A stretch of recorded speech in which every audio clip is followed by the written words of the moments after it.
आज की कहानी है एक ऐसे कैदी की जो हर बार जेल से भाग निकलता है, फिर चाहे कितनी भी सिक्योरिटी क्यों ना हो। ये कहानी है जापान के सबसे खूंखार कैदी सुजुकी की, जो इस समय जापान की सबसे हाई सिक्योरिटी जेल में अपनी सजा काट रहा है। चेकिंग ड्यूटी पर घूम रहे गार्ड्स के जाने के बाद सुजुकी अचानक मुस्कुराया और अपना एक दांत बाहर निकाल लिया। कुछ देर बाद गार्ड्स फिर से चेकिंग करने आए, लेकिन इस बार सुजुकी फरार हो चुका था। उन्हें वहां किसी के मौजूद होने का शक हुआ, लेकिन सुजुकी भी कोई कच्चा खिलाड़ी नहीं था। वो बिना आवाज किए रोशनी से बचता हुआ इधर से उधर छुपता रहा। जब गार्ड्स ने आइसोलेशन सेल की दोबारा चेकिंग की तो वो समझ गए कि सुजुकी भाग चुका है। उन्होंने तुरंत बाकी के गार्ड्स को बुलाया और देखते ही देखते वहां भीड़ इकट्ठा हो गई। जब सुजुकी छत से भाग रहा था तो जोर जोर से जेल के सायरन बजने लगे। अचानक जोरदार बारिश शुरू हो गई और हमें पीछे की कहानी दिखाई जाती है। 12 साल पहले कुछ कैदियों को एक जेल में लाया गया था। उनमें से एक सुजुकी भी था जो वहां 10 साल की सजा काटने आया था। क्योंकि वो कभी कुछ बोलता नहीं था तो सबने मान लिया कि वो शायद गूंगा है। उसकी छाती पर माउंट फिजी का उल्टा टैटू भी था। सुजुकी उस समय भी जेल से भागने के लिए मशहूर था और अब तक 3 बार ऐसा कर चुका था। इसके बाद सुजुकी को एक छोटे से कमरे में लाया गया जहाँ सिर्फ एक रोशनदान था। उसने रोशनदान को ध्यान से देखा। उसके दिमाग में जरूर कुछ चल रहा था। बाहर गार्ड ने जेल के वार्डन मिस्टर कानीमुरा से कहा कि सुजुकी इस बार तो हरगिज नहीं भाग पाएगा, लेकिन जैसे ही उसने शीशे से देखा सुजुकी तो पहले ही गायब हो चुका था। वार्डन ने पूरे शहर को घेरने के ऑर्डर्स दिए ताकि सुजुकी किसी भी हालत में बच ना पाए, लेकिन गार्ड्स ने तो उसे 20 ही मिनट में पकड़ लिया। पता नहीं क्यों पर सुजुकी ट्रेन की पटरी पर सीधा भागता जा रहा था। इसके बाद उसे फिर से उसी कमरे में कैद कर दिया गया, लेकिन इस बार उसके हाथों में हथकड़ियां थी। जब एक गार्ड ने अंदर झांक कर देखा तो सुजुकी मुंह पर चादर ओढ़े सो रहा था। गुस्से में उसने सुजुकी को चादर हटाने को कहा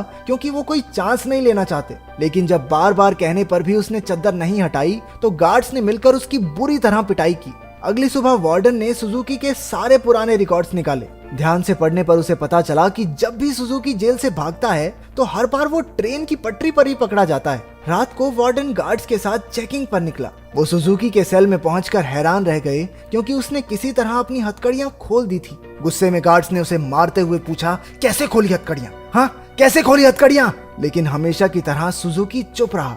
एक बार फिर से उसकी जमकर धुलाई हुई। एक दिन सुजुकी एक छोटी सी तार से खेल रहा था जिसे किसी तरह छुपाकर वो जेल के अंदर ले आया था। सवाल ये उठता है कि वो इस तार को अंदर लाया कैसे? मुंह में छुपा के? ना, गू में छुपा के। इसी तार की मदद से वो अपनी हथकड़ियां खोलता था। कुछ दिन बाद वार्डन 1 हफ्ते की छुट्टी पर अपने घर चला गया। अब सुजुकी के पास भागने का बहुत अच्छा मौका था। उसने अपनी तार निकाली और ताला खोलने की कोशिश की। जल्द ही वहाँ एक गार्ड चेकिंग के लिए आ गया। उसने झांक कर देखा कि सुजुकी फिर से अपना मुंह ढककर सो रहा था, लेकिन इस बार गार्ड बिना कुछ कहे चला गया। लेकिन असलियत तो ये थी कि सुजुकी अंदर था ही नहीं। वो तो छिपकली बनकर छत से चिपका बैठा था। वो जेल से भागने के लिए सही मौके के इंतजार में था। गार्ड के जाने के बाद वो धीरे धीरे ऊपर तक पहुंच गया। उसने छत की एक खोखली जगह पर मुक्का मारा और वहां से भाग निकला। जब गार्ड्स को पता चला तो उन्होंने तुरंत सायरन बजा दिया। वार्डन को भी खबर पहुंचा दी गई और वो तुरंत जेल के लिए निकल गया।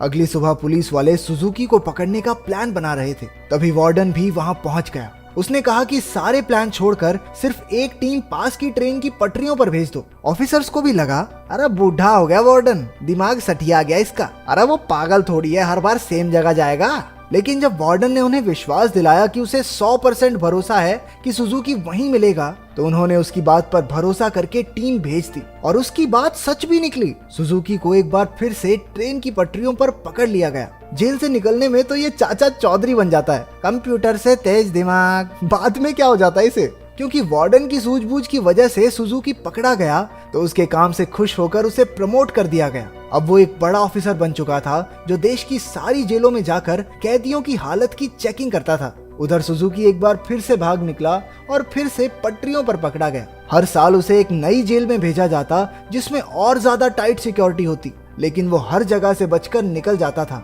इसी वजह से मीडिया ने उसे स्टार भगौड़े का खिताब दिया और वो पूरे देश में मशहूर हो गया। 12 साल बाद उसे सेंट्रल जेल में लाया गया। यहाँ वो कड़ी सिक्योरिटी में था क्योंकि 10 गार्ड सिर्फ उसी पर निगरानी रखने के लिए खड़े थे।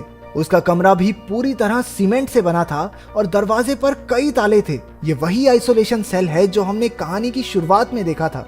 गार्ड्स के जाने के बाद सुजुकी ने चारों ओर नजर दौड़ाई। वो एक बार फिर से भागने की तैयारी में था। एक गार्ड ने खाना लाकर उसके सेल में रखा, लेकिन उसके जाने से पहले ही सुजुकी ने उसे पकड़कर हथकड़ी लगा दी।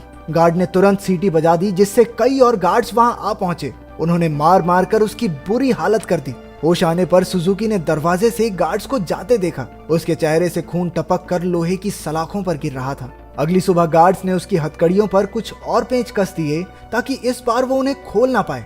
जाने से पहले वो एक बार फिर से उसके शरीर की थोड़ी मेंटेनेंस करके गए। इसी तरह सुजुकी के दिन बीत रहे थे। वो जानबूझकर गार्ड से पंगे लेता, वो उसे मारते और फिर वो अपना खून लोहे की सलाखों पर टपकाता। एक दिन गार्ड्स ने उसे इतना मारा कि उसका दांत टूटकर गिर गया, लेकिन सुजुकी ने उसे उठा लिया और उसे देखकर अजीब तरीके से मुस्कुराने लगा। ऐसा लग रहा था जैसे ये सब उसके प्लान का ही हिस्सा है। इसके बाद सुजुकी दीवार पर अपने दांत से कुछ बनाने लगा। कुछ हफ्तों बाद सुजुकी ने एक और गार्ड पर हमला कर दिया। इस बार उसे सबसे खतरनाक सजा दी गई। उन्होंने उसे एक लंबी जंजीर से बांधकर ऊपर लटका दिया। 1 साल बीत गया और सुजुकी अभी भी सजा काट रहा था। उसकी हालत बहुत बुरी हो चुकी थी। शरीर सड़ने लगा था और उसके घावों पर कीड़े पड़ चुके थे। आखिरकार उस शाम गार्ड्स ने आकर उसकी जंजीरें खोल दी। पूरे 1 साल बाद उसे चैन की सांस आई थी। उधर पुराना वार्डन मिस्टर कानेमुरा वहां की जांच करने पहुंचा।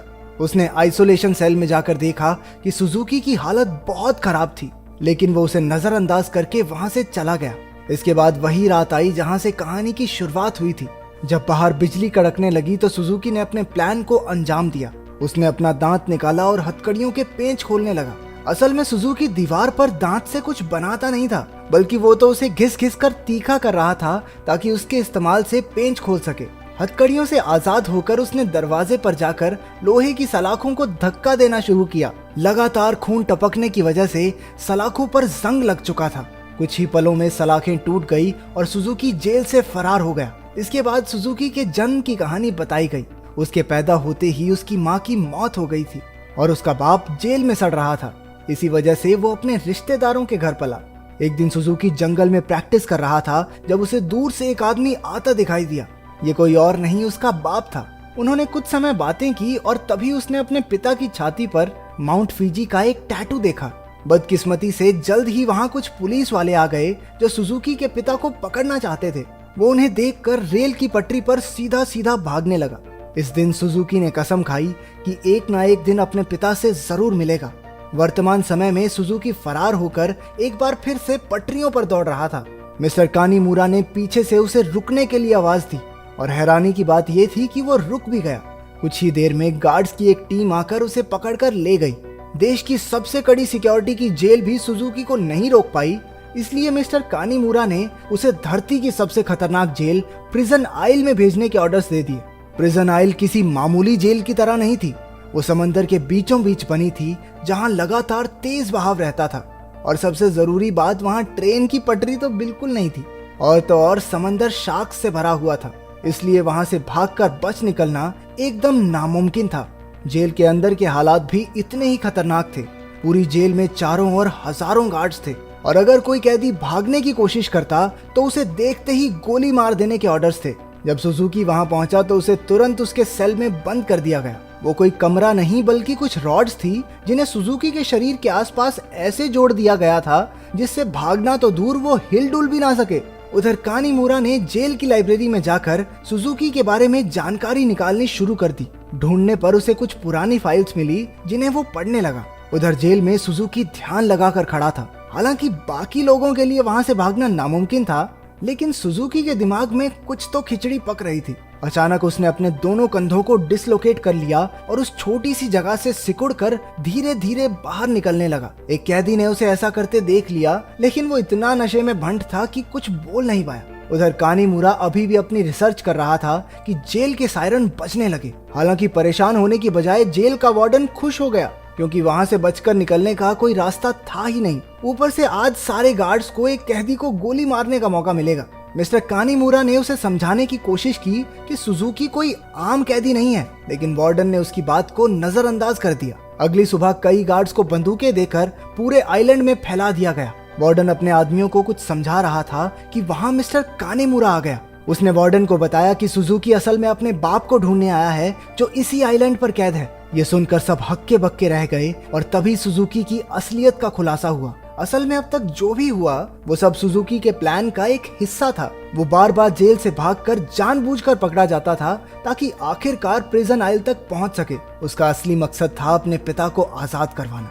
आखिरकार सुजुकी अपने पिता से मिला और एक दूसरे को इतने साल बाद देखकर दोनों खूब रोए। बदकिस्मती से मिस्टर कानीमुरा वार्डन और बाकी के गार्ड्स के साथ वहीं आ रहा था, लेकिन उनके पहुंचने से पहले ही सुजुकी उस बूढ़े आदमी के साथ गायब हो गया। सुजुकी अपने पिता को आइलैंड के छोर तक ले आया। उसने पहले से ही वहां एक पैराग्लाइडर तैयार कर रखा था। दोनों पैराग्लाइडर पर चढ़े और दूर उड़ गए। दूसरी ओर मिस्टर कानीमुरा ने एक बूढ़े आदमी से बात करने की कोशिश की जो सुजुकी के पिता के साथ ही कैद था। तभी उसने माउंट फिजी का एक टैटू उस आदमी की छाती पर देखा, जिसका सीधा मतलब ये था कि इतने सालों की कड़ी मेहनत के बाद भी सुजुकी गलत आदमी को लेकर भाग गया। अब इससे बुरी किस्मत तो किसी की नहीं हो सकती। क्या आप अपने पिता के लिए इतनी परेशानियां सह सकते हैं? कमेंट्स में जरूर बताना।